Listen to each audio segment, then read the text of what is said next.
exciting. This one, check this one. This one's a double sunflower. What does it mean? Hey Mona, what do you reckon about all these sunflowers? They're so big and cool. They're so big and so cool, eh? I honestly, they are making my day. They're making my week. Making my life. Every time I come up here to check them out, there's a little bee on there. Hey little bee. I'm like surrounded by sunflowers right now.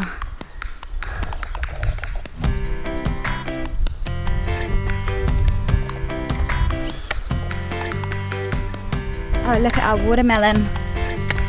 Oh, yeah, hello. It's growing, and we've got another one in there now.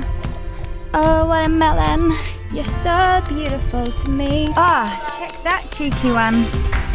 Man, these guys, they just sneak up on you. Sneak up on you, then all of a sudden they're too big to go in your zoodle maker. These guys. Guys, got your tunes in the mud kitchen. We don't play it like that. Oh! We don't even fight back.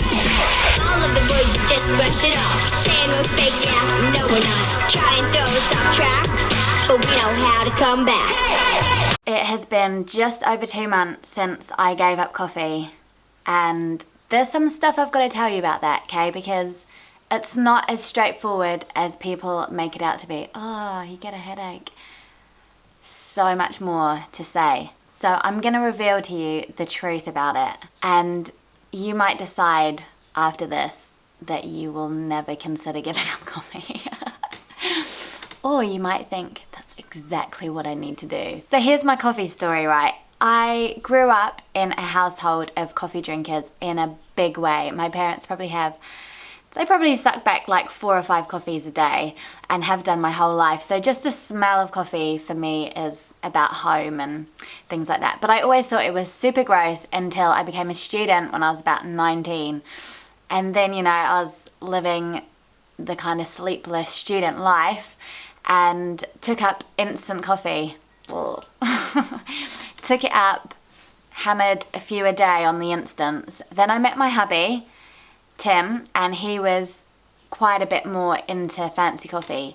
So together we started upping our coffee game, and we probably bought our first proper little coffee machine when we were first married, like when we were 24. And then we kept on getting more hardcore. So by the time we were living in London, we had industrial size espresso machines, like huge. And you know, our life was coffee. Tim actually ran like a coffee co-op, getting green beans. We were roasting them, sending out parcels of coffee. We loved coffee. We would hang a whole weekend around visiting amazing coffee shops. We even bought our solar setup, quite a good solar setup, so that it could fuel our coffee grinder, because if you want yummy coffee, the most important thing you can do, right, is grind your own beans so that you have freshly ground coffee. And then this little seed was planted maybe like 3 months ago, and it was when I did a video all about mental health stuff, and I said how I've had a couple of really intense panic attacks in over the last year, like so intense, these panic attacks, I thought I was actually going to die. Like, that's how extremely irrational they were. And a few people in the comments were like, that's coffee does that to you. Coffee makes you anxious. And then I had a real life conversation with my dear friend who was like, I used to get panic attacks. I gave up coffee and I haven't had a single one since. And I, like your average coffee lover, went, that's interesting. But I'll never know, because I'm never going to give up coffee, because I was never ever going to give up coffee. You know how sometimes a seed is planted deep in your head, right? I think that had happened. Then my eye started to twitch, like out of control twitching, over the course of a couple of weeks, and I started to get like fizzing in my chest, and I started to get hungry for deep presence. That sense of being in your life in a completely grounded and completely rooted way where everything around you is completely real. Your mind isn't drifting, your heart isn't somewhere else, but you're just deeply present. And I began to feel like there are a couple of things in my life stopping me from being like totally in the moment. And one was social media, that's a whole other video. And two was possibly coffee. And even the eye twitch was stopping me from being wholly present, because I'd be like chatting to someone and I'd be like, are they looking at my eye twitch? You know, when you feel like you're just like, like I'd be wondering if they were thinking I was some kind of perv, you know, like. And then my neighbours gave up coffee, and basically I did a YouTube video that night and just announced on my YouTube video that I was giving up coffee. And as soon as I shut down, the video came out, I was like, what? I'm not giving up coffee, Lucy. And I wanted to put the words back in my mouth, like, don't go and say that on YouTube. But I'd said it, so I said to myself, right, I'll do a little experiment. I would just give it like 2 or 3 months to see how I feel. So it's been 2 months, and I'm gonna recap it all for you now, okay? Here it is. Before I go on, just quickly so I don't forget, number 1, I've started a new tier on Patreon, and it's a $3 tier, and if you sign up as a patron, so that's you pledging $3 a month, you get access to my live streams, and these are live streams that are only available for patrons. The reason I do Patreon is because actually it's really hard as a creator online to make money without selling your soul to Amazon or something, and I really don't want to do that. So I'm really stoked to have this Patreon where I just get support from people that want to support my channel and my writing. So if that's got your name on it, do check it out. I think you'll like it. And secondly, I've touched already upon a bit of mental health stuff, and probably will come up again. And I wanted to just do a shout out for my peeps at Channel Mum, who have got an amazingly supportive forum where mums especially can come and reach out to people, other mums, if they're feeling lonely, if they're struggling with some mental health stuff. They've even got an in-house psychologist, so do check out the box below if you want to talk more about what's going on for you. On to the journey of giving up coffee. The first week was quite traditional. I had a really bad headache and my body ached. So people say you get headache, but they don't tell you that you actually ache in your bones. Your bones even are like, give me coffee. And somebody had told me that day 3 is the worst, so I was all geared up to get through day 3, and actually day 3 was fine. Day 1, day 2, and day 3 were actually completely manageable. I was like, this is going well. Day 4, day 5, day 6, day 7, day 8, day 9, day 10, they were a different story. I was really angry and really in pain, and yeah, every day of those days at about 4 o'clock, I'd just be like, I'm gonna give it up. I can't go another day. It was so hard. Physically, it was really hard.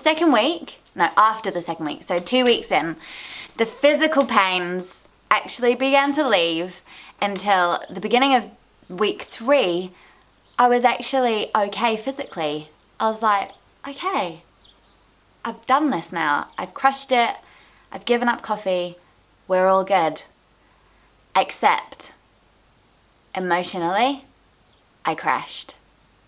Oh my goodness, I crashed so hard. At the start of week 3, I was a sad mess. Here's a little excerpt from my journal. Oh yeah, okay, so first of all, this is in the first week. I was journaling, you know, and then I write April 1920, and then I'm like, WTF, lol, it's November. I literally had put myself ahead 6 months. Craziness. Okay, so then I'm just like, I'm so sad, and I'm so confused, and it's actually about something completely not sad or confusing. And then a little bit later, so much emotion. Just sobbed and sobbed in the bit in Braving the Wilderness by Brené Brown, all about communal effervescence. I was like, It wasn't even really that emotional, guys. No coffee for 3 weeks. I used to think, I'm so happy, I'm too happy. How can life be this easy and not tragic enough? Now I just think maybe I wasn't so happy, I was just distracted. So that's the thing no one tells you, is the emotional role that coffee plays in our life. And I'm sure it's real because I've been speaking pretty non-stop about this with lots of people over the last couple of months. And just the other day I noticed a sign outside a cafe, and it was like a picture of a mug of coffee, and it said, "Coffee, your morning hug in a cup."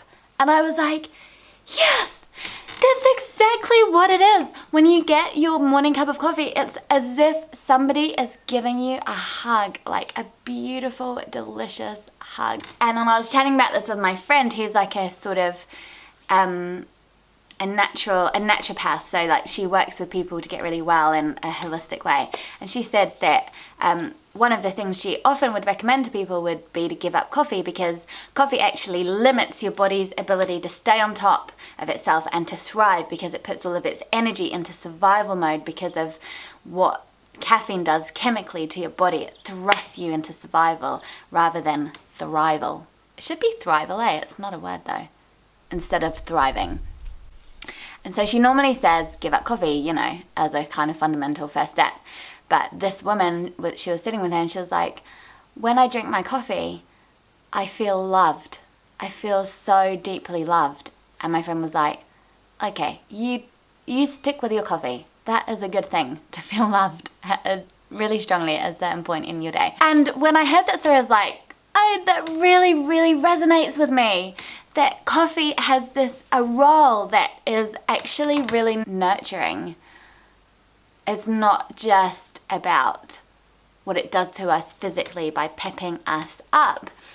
So yeah, I've felt really sad for a couple of months, and I've put a lot of thought and feeling into this, and I have this sort of sense, and it could be completely wrong, that coffee and a few other habits in my life were there to kind of keep me buoyed, to keep me above the deep feelings of life. I just was able to just sort of rise above it, bob along on the waves like la la la, everything's fine. Oh, I'm starting to feel a little bit sad, I'll just have a drink of coffee. It was not a chemical pep up, but an emotional pep up as well. And now that I don't have it, I'm really going there, like deeply going into my emotions and sinking deep down, and it's really hard and feels really full of grief, but it also feels like a really beautiful and natural part of the human experience. So I'm trying really hard to actually embrace the sadness. And I just wonder if I spent quite a lot of my life not really in touch with the dark side of myself, because I was just being pepped up all the time. And I don't know how true that is, right? Because I think about Shakespeare. Now Shakespeare, he loved substances. He loved coffee, he loved weed, he loved opium. And that guy was pretty in touch with the whole plethora of human emotion, don't you reckon? Or maybe he just wrote really well about it. I don't know. Or maybe he didn't do it every day. And that's basically where I've come to, okay? So on New Year's Day I had a coffee. So I've had one coffee, and it was quite cool. We'd been partying really hard. I woke up and I was like, I'm gonna have a coffee. And I had a coffee, I had one, and it was fun, and I felt great. And then I didn't have one again. And I think that's basically where I want to get to with all substances. Maybe not opium. But, you know, no substances, mum. I'm just joking, it's a joke. Well, caffeine is a substance, but that's where I want to get to. I want to be able to dabble in caffeine if I want it. So I absolutely haven't replaced the emotional role that coffee played in my life. I do not have this little morning ritual where I just feel totally nourished, and I dabbled for a while in all these, you know, golden lattes. I vlogged a little bit about that. And tried lots of different things, smoothies, did it all. And I still have a little coffee-shaped hole in my morning. I should probably talk about the benefits though, eh? Okay, so negatives: headaches, body aches, sadness, deep, griefful, tragic sadness. Your life will become a tragedy. Okay, but on the benefits, there's only one benefit. There's only one benefit, but it's quite a big one, okay? So I have spent my entire adult life energetically going, wake up, feel like death, have a coffee, feel amazing. I'm amazing, I'm soaring on clouds of wonder, like all morning.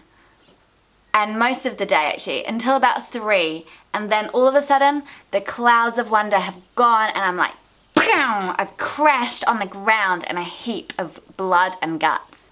And then for like 4 hours, I'm just like this, I've got no energy and I'm just like wandering around and I'm basically thinking about dinner. From about 4 p.m, I'm just like, what am I going to make for dinner? I need to make dinner. Okay, I'm going to start making dinner now because I'm just looking for a source of energy. So then I'll eat dinner, I'll make dinner, we'll all eat dinner at like 6 or 7 and then that gives me a little bit of energy to get through to bedtime. And that's been most of my adult life has been, you know, high, and then like, poof.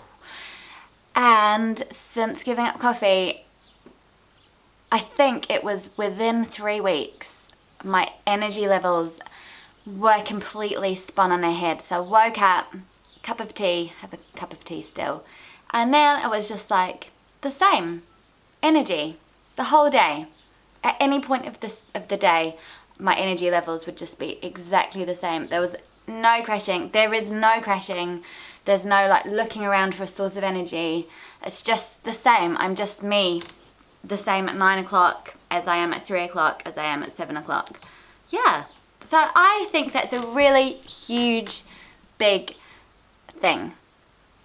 It feels really nice to have the same energy all day, but also it tells me that coffee was playing this crazy role in my body's makeup. And I've read a little bit about it, and it's to do with the stress put on our adrenal glands, I believe. I've read a little bit about coffee basically injects you with the stress hormone. So your whole body gets primed for fight or flight. So you go into like survival mode. You're like, go, go, go. Your whole body's like, do all the things. Like that. And then it runs out and then you're like, oh, don't fight me.